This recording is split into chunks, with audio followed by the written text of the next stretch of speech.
Bonjour et bienvenue. Je m'appelle Giorgio Ricci. Je travaille au département d'urgence de Vérone. Je serai votre guide dans ce petit tour à la fois réel dans les lieux de l'urgence et virtuel dans l'offre de formation de notre personnel sanitaire. Ici, c'est l'entrée des ambulances du département d'urgence de Vérone. C'est le lieu où convergent les grandes urgences sanitaires de la ville. Et c'est donc clair que les médecins qui travaillent ici doivent être formés dans des soins aussi complexes que la gestion des voies aériennes.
Une des excellences de ce département est l'unité de toxicologie clinique qui donne des réponses immédiates dans tout le cas des intoxications aiguës et qui fournit également des méthodes d'enseignement de la gestion d'urgence, comme les cours AHLS, soit sur les matériels dangereux.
Savoir communiquer efficacement signifie aussi une meilleure relation avec les patients. Le médecin d'urgence doit aussi posséder des éléments non techniques qui aident la gestion dans des situations d'urgence. C'est le cas du cours NTS, Non-Technical Skills.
Une bonne gestion du traumatisme, ça veut dire sauver des vies humaines, mais il faut une formation spécifique assurée par les cours ETC, European Trauma Course, cours européen sur les traumatismes.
La préparation d'urgence médicale au niveau de base comprend la connaissance des causes et la gestion de l'arrêt cardiaque et réanimation. Tel est l'objectif du cours ALS, Advanced Life Support, support de vie avancé.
Il faut toujours envisager la possibilité des événements imprévisibles, tels que les tremblements de terre, des attaques terroristiques, etc.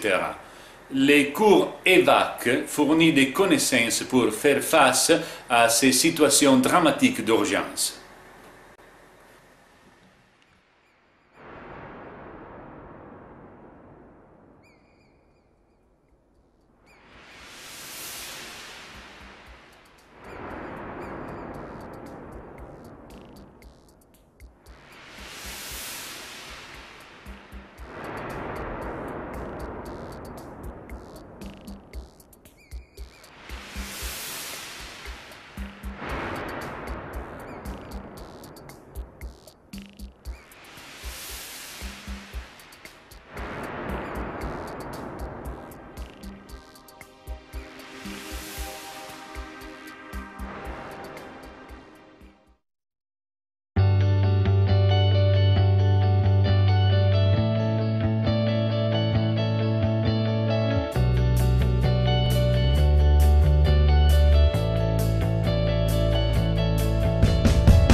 Alors c'est tout. Nous avons terminé notre petit tour. Je vous remercie pour votre attention et je vous salue. Benvenuti e arrivederci.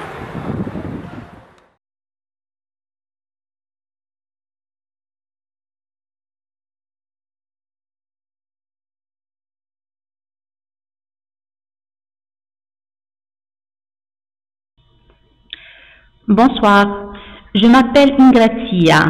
Je suis médecin réanimateur avec un doctorat en éducation des astres, en gestion d'événements majeurs.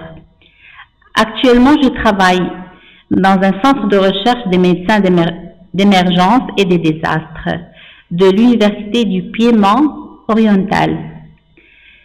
L'argument de la relation de ces prochains quarts d'heure sera l'utilisation des simulateurs d'un incident majeur et d'un désastre. Alors, on va voir un peu leur application dans l'environnement formatif. Brièvement, qui sommes-nous?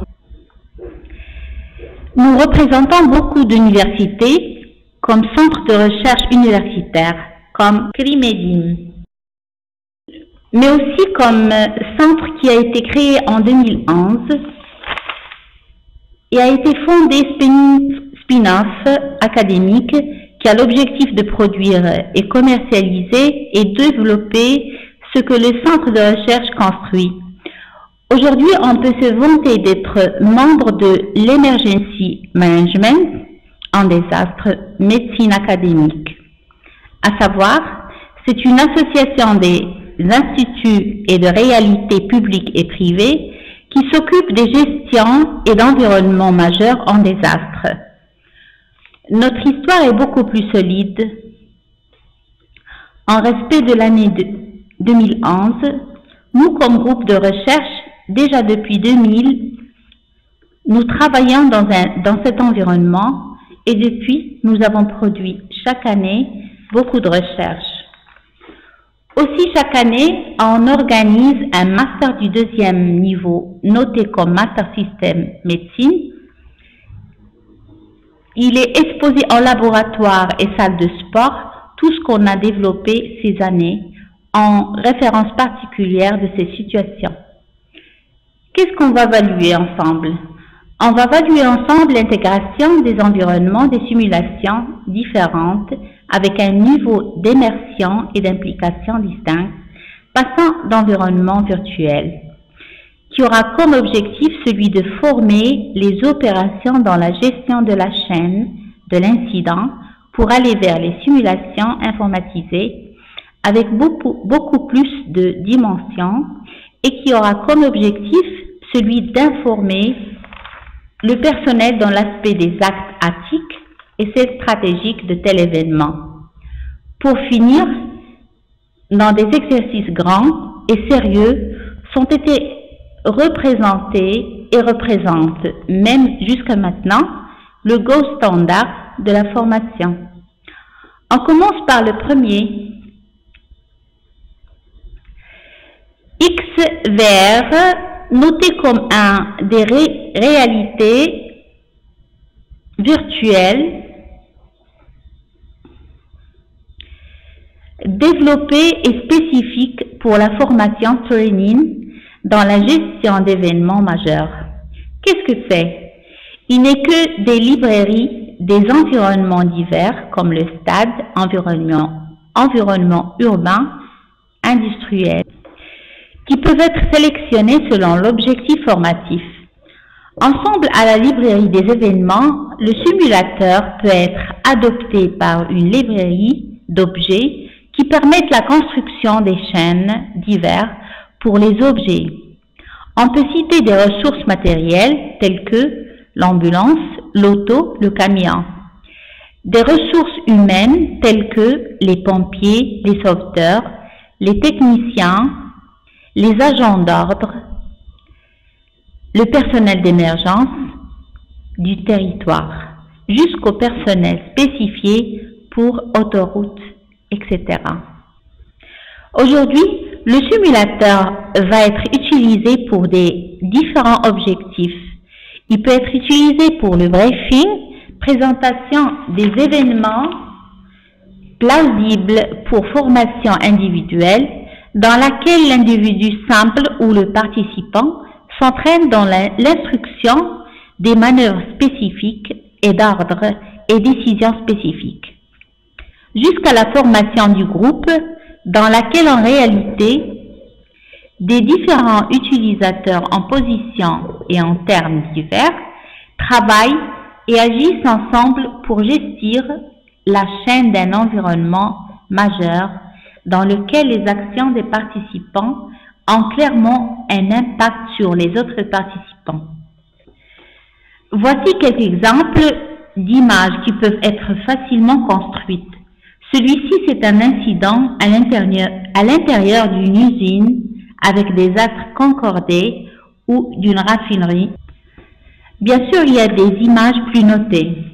Aujourd'hui, l'instrument que je vous ai montré vient être utilisé au niveau mondial dans plus de 22 pays dont les protagonistes sont des sauveteurs et des agents de l'ordre, des pompiers et des techniciens.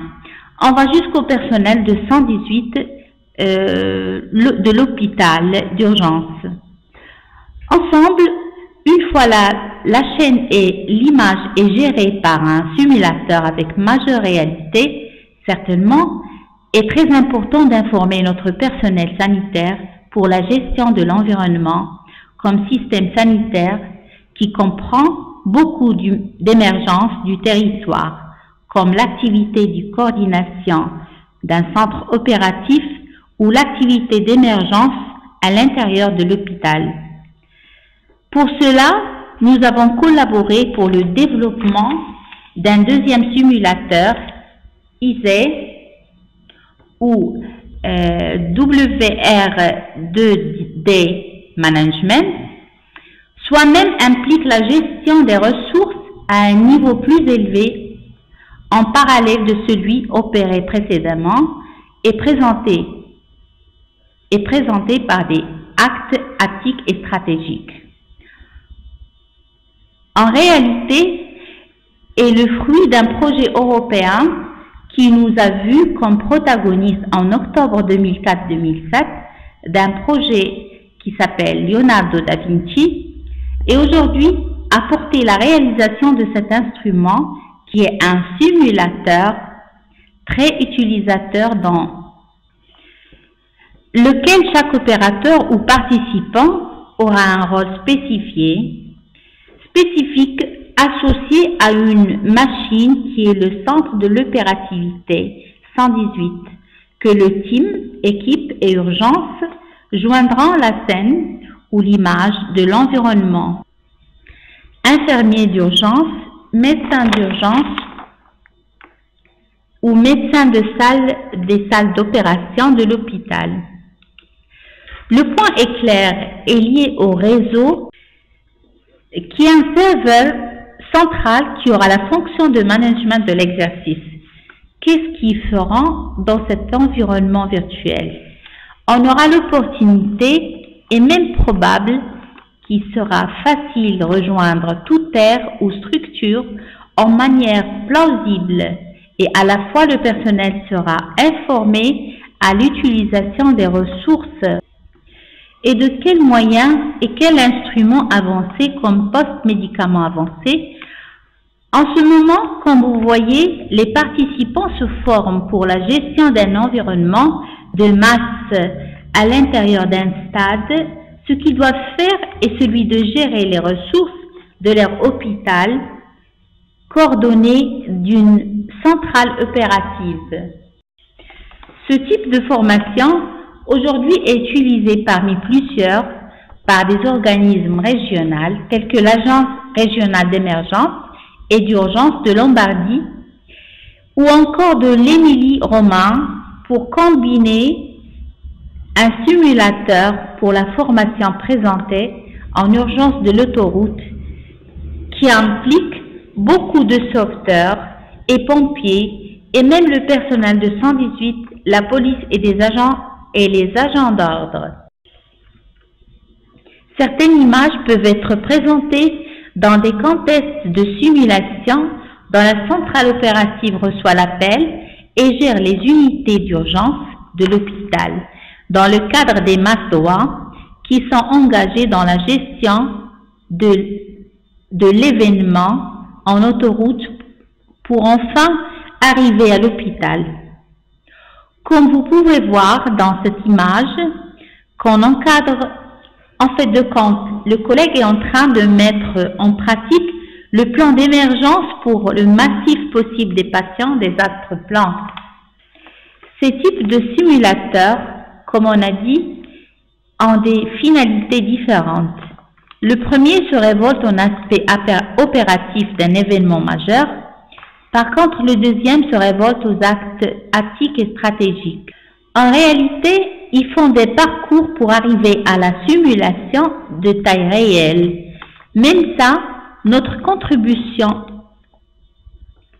comme centre de recherche et d'information et puis comme distribution a été celle de créer un software comme Desastre Simulation Suite qui a le devoir de faciliter et de améliorer la construction des scènes ou des images des exercices en taille réelle. Et un software basé sur le web qui permet à l'opérateur, par exemple, le directeur d'urgence de l'hôpital, de construire des scènes de simulation. Comment on les construit?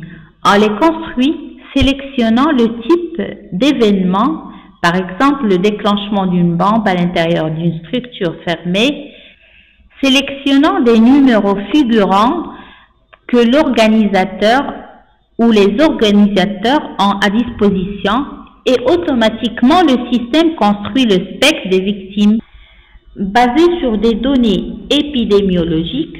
Alors nous avons étudié des cas similaires, nous avons identifié pour chaque événement, pour chaque type d'événement qui est la distribution des lésions et pour toutes les blessures à chaque victime.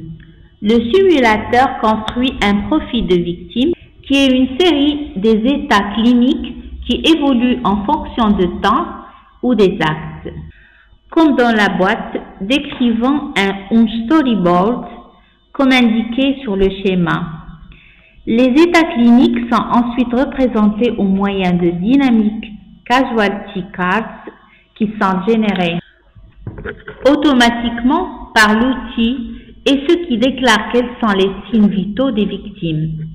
L'outil produit des lignes directrices qui sont produites pour l'acteur qui sauront quand changer la situation et pour afficher la carte 1 ou la carte 2 en fonction de sa physiologie.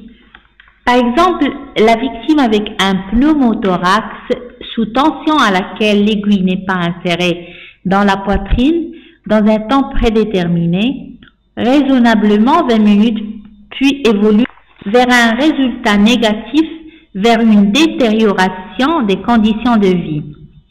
Ce qui permet la modification et le remplacement de la carte avec une carte où les deux valeurs sont représentées pire.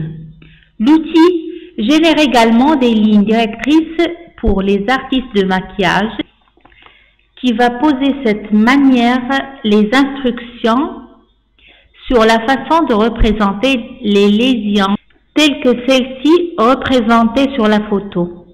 Afin de standardiser les victimes, les SSD offrent aussi aux opérateurs la possibilité de recueillir des données précédées identifiées sur la base des preuves scientifiques.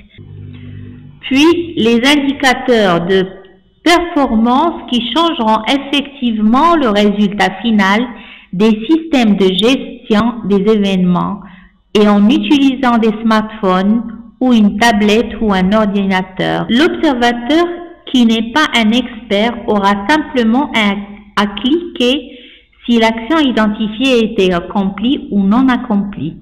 Le software transpose immédiatement et en permanence les informations qui vous donnera l'information, un score basé sur la précision et la rapidité, où l'action est effectuée afin de déterminer objectivement comment le fonctionnement du système de soins de santé a répondu à l'événement. Tout cela pour produire à la fin de l'exercice des rapports de performance objectifs du système de santé, analysés dans tous ces aspects de la chaîne de commandement au moment de l'évacuation, en l'associant avec des outils de nature différente comme des enregistrements audio et des informations provenant des outils plus avancés tels que le GPS.